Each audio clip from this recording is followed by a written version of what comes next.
Bonjour jeunes gens. Aujourd'hui, nous allons parler de la naissance d'un État moderne en France.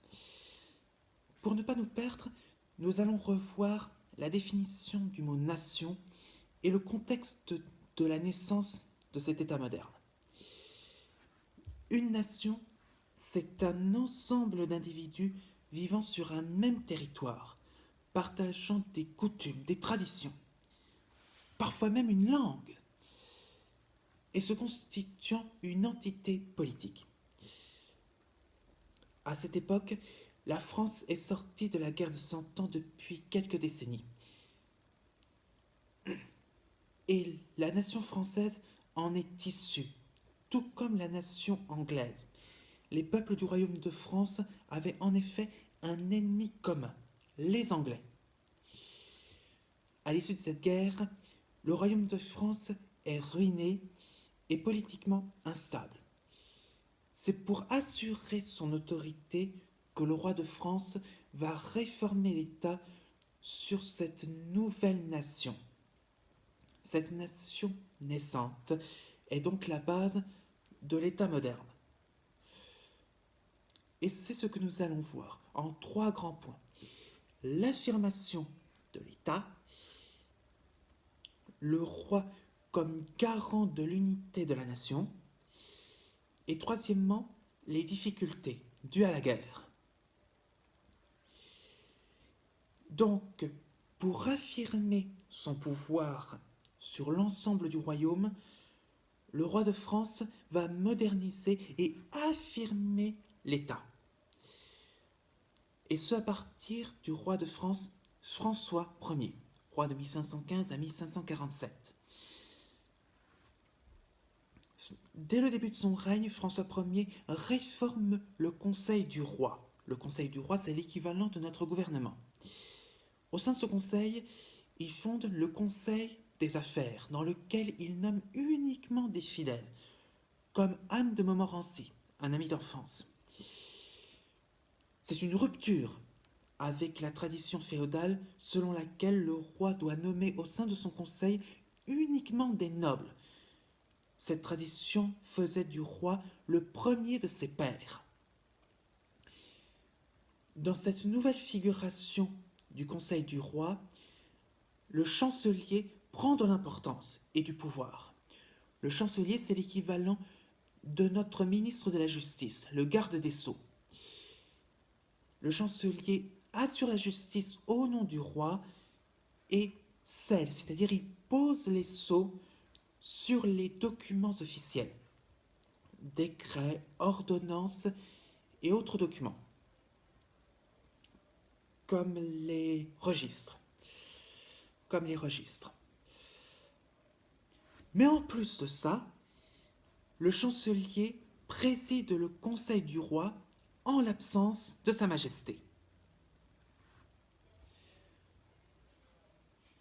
Au sein même de ce conseil du roi apparaît un nouveau ministre, le contrôleur général des finances, l'équivalent de notre ministre du budget.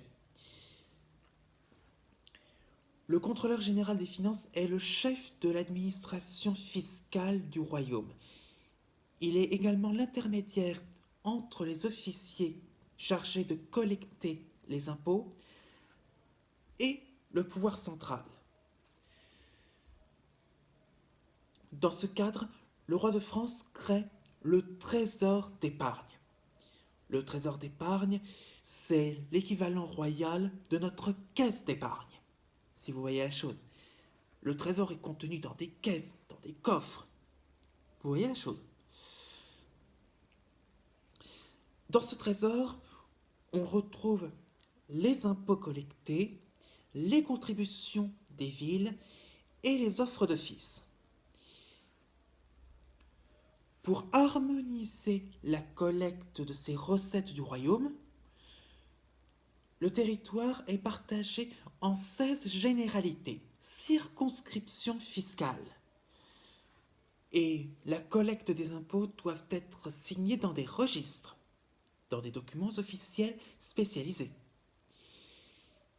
Et c'est à ça que nous venons pour la troisième réforme de l'État, En 1539, François Ier signe l'ordonnance de Villers-Cotterêts. Dans cette ordonnance de Villers-Cotterêts, 3 décisions sont prises. Les prêtres et curés doivent signer des registres paroissiaux. C'est le début des états civils. Dans ces registres paroissiaux, en effet, sont enregistrés les naissances, les mariages et les décès dans chaque paroisse et dans chaque ville et village. Deuxième décision, tous les documents officiels, juridiques, paroissiaux ou administratifs doivent être rédigés en français et non en latin, langue de l'Église. Le français, c'est une langue vernaculaire, c'est-à-dire parlée par le peuple. Et troisième chose importante, il a été décidé que l'Église n'intervient dans la justice du royaume que autour des questions liées à la foi. Ce qui fait que l'État devient autonome, voire pratiquement indépendant vis-à-vis de l'Église. Ce qui fait que le roi renforce son pouvoir. Et en renforçant son pouvoir, il va assurer dans de meilleures conditions son rôle de garant de l'unité du peuple et du royaume. Vous vous souvenez de ce que je vous avais dit dans la vidéo sur la Renaissance, n'est-ce pas? Le roi fait appel à des artistes. Il les protège et en échange, ceux-ci contribuent à l'image royale de bons princes protecteurs des arts et des lettres et qui permet notamment le développement de la connaissance et des arts dans l'ensemble du royaume. Et avec l'affirmation de cette autorité, le roi assure et affirme sa distinction et son éloignement avec le reste de ses sujets. Les sujets pouvant être nobles, clercs ou tout simplement issus du peuple, du tiers-état. Je vous en reparlerai dans une autre vidéo. Cette séparation, cette distance entre le roi et le peuple est contrebalancée par la relation du roi avec le peuple.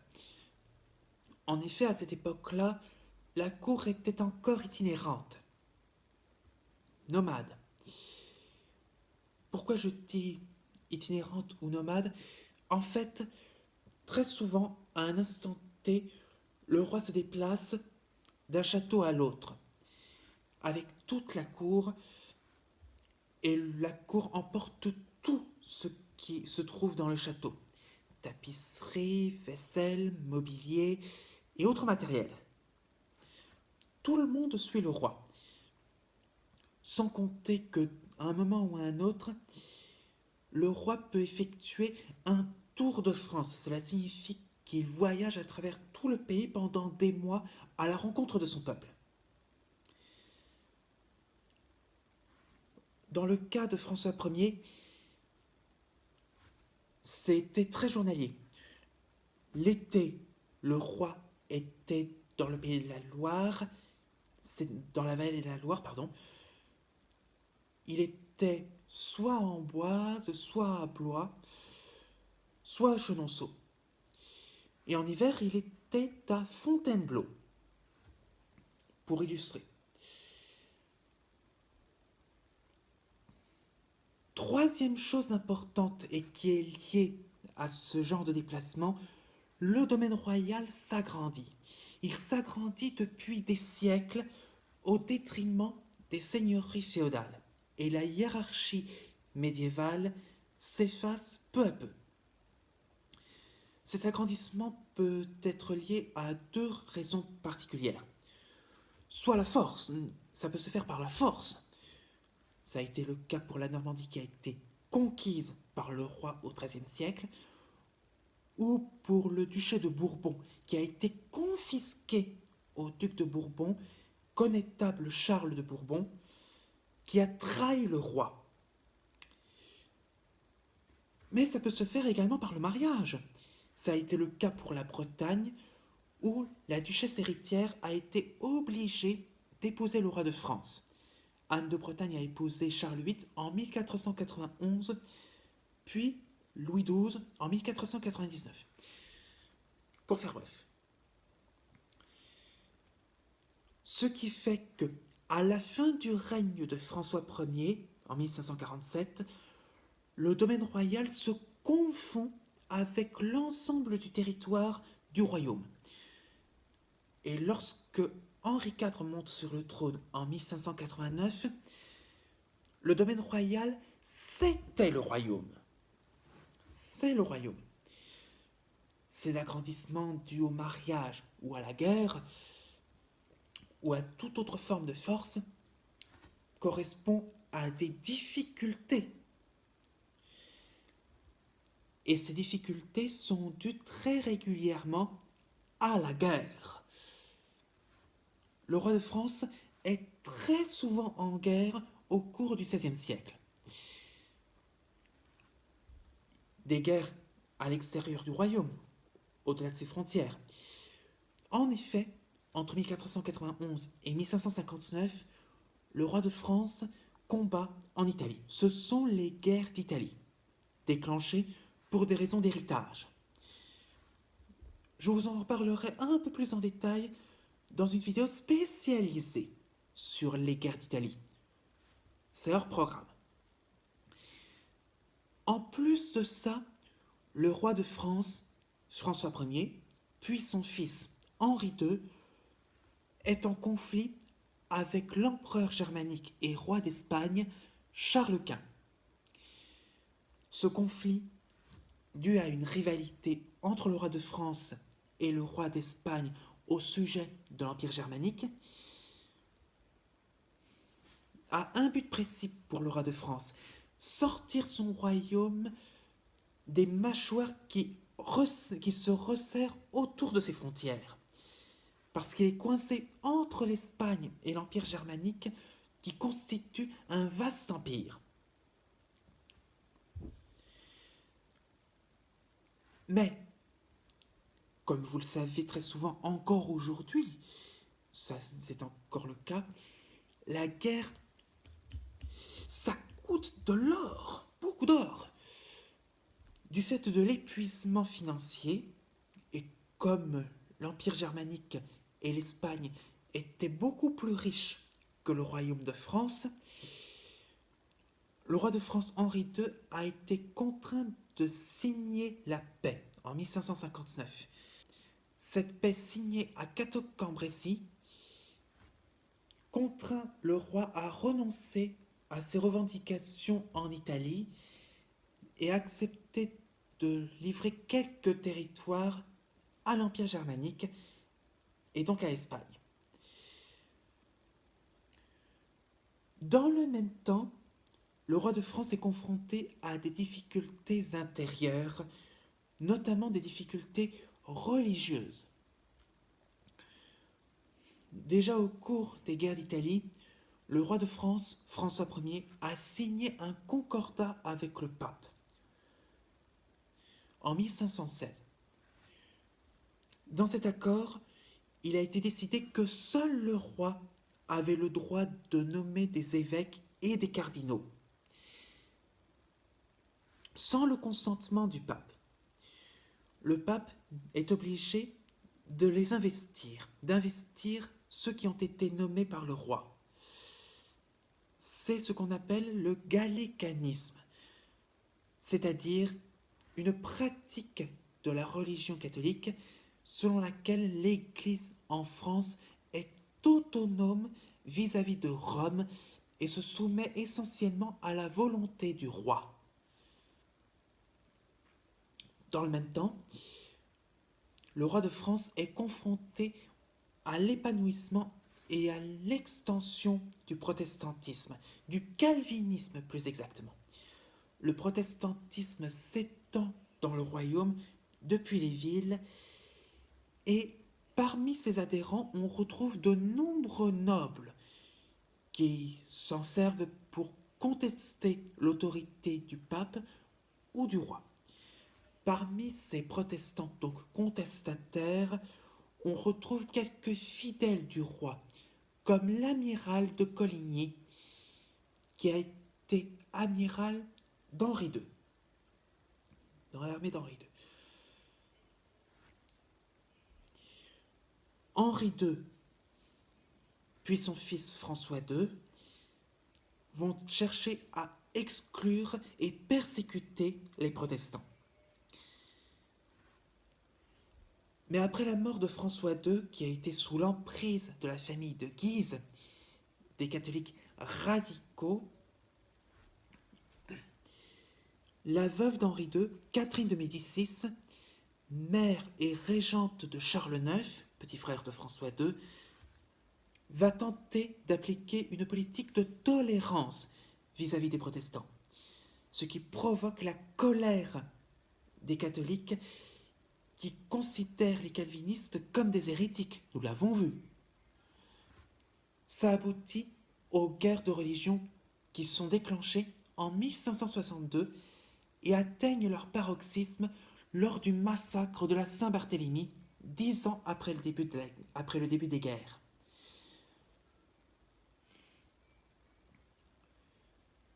François II, 1559-1560, Charles IX, 1560-1574, et Henri III, 1574-1589, n'arrivent pas à résoudre ces crises religieuses. À la mort d'Henri III, son cousin, le roi de Navarre, Henri de Bourbon, devient roi de France sous le nom de Henri IV. Mais il est calviniste. Et après des années de combats et de conquêtes, en 1593, il se rend compte très vite qu'il doit abjurer sa religion et devenir catholique s'il veut être accepté comme roi. C'est ce qu'il fait, ce qui lui permet en effet d'être couronné roi. Et à l'issue de tout ceci, grâce à cet avantage, il peut mettre fin à ces conflits au sein de son royaume. C'est ce qu'il fait avec l'édit de Nantes, dans lequel il instaure une certaine liberté religieuse et une paix civile précaire. Précaire parce que lorsqu'il meurt assassiné en 1610, l'autorité royale va être contestée et subir de nombreux troubles. C'est le problème que le petit-fils d'Henri IV, Louis XIV, va devoir régler. Et c'est le sujet de notre prochaine vidéo. J'espère qu'elle vous aura plu et j'espère que vous avez commencé à bien réviser pour la fin de l'année. Prenez soin de vous, bonne révision, à bientôt.